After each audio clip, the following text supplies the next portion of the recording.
Welcome back to my road to completion guide for Arise. This is episode 4, and the name of this chapter is called Alone. We only have 6 memories to collect in this chapter, but we have a very difficult challenge that we need to complete. We have to finish this entire level without being touched by a single sorrow. The first time you will encounter a sorrow in this chapter will be around the 1 minute and 34 second mark. Of course, you're going to encounter more of those sorrows as you make it through the level. Now, the dream is to play through this entire level, collect all the memories, not get touched by a single sorrow, and that will net you guys 3 trophies: Sorrow Collector, Alone, and Sorrow. But if you have bad luck like I did, you might have to replay this chapter a few times in order to get the Sorrow trophy. Between the lighting on this level and the fact that the camera angles are really weird, it's very easy for one of the sorrows to touch you and you have no idea that they even did it. One tip that I can throw your way is to jump. Jumping is faster than running in this game. You have seen me do that throughout this series so far. You might have been wondering, why is he jumping?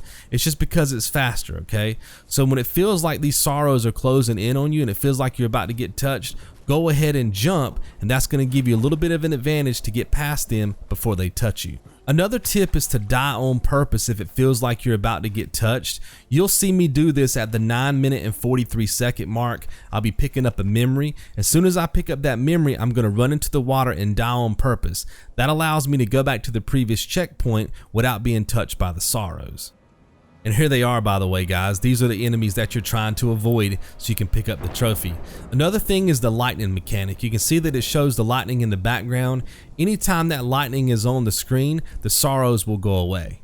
Now, it only works for some of the sorrows. See how the ones on the left have disappeared, but the ones on the right are still there, so you have to be careful about that as you continue through the level. Now, I told you back in episode 1 that you could not restart your checkpoint to get these trophies, and that's still true.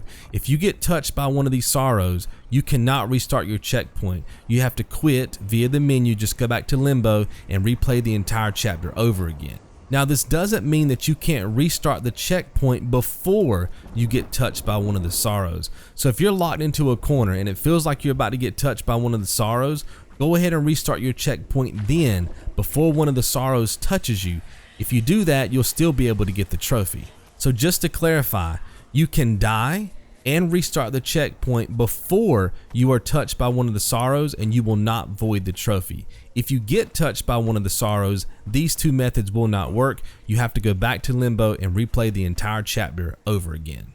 The goal is to collect all the memories on your first playthrough while trying not to be touched by the sorrows. If you get touched, that's fine. Just make sure that you at least get all the memories so you don't have to worry about picking those up on your second attempt. And the last thing I wanted to share with you guys is that I take a death on purpose at the 11 minute and 38 second mark. I pick up the very last memory, the trophy pops, and then I run off the edge of that waterfall just so I can die and get back to where I needed to be at a little bit quicker than having to use my grappling hook to cross back over the water. So basically, I died twice in this episode, and both deaths are on purpose. You guys want to do the exact same thing. If you have any questions, leave me a comment down below, and I'll see you guys in episode 5. Be good.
Huh?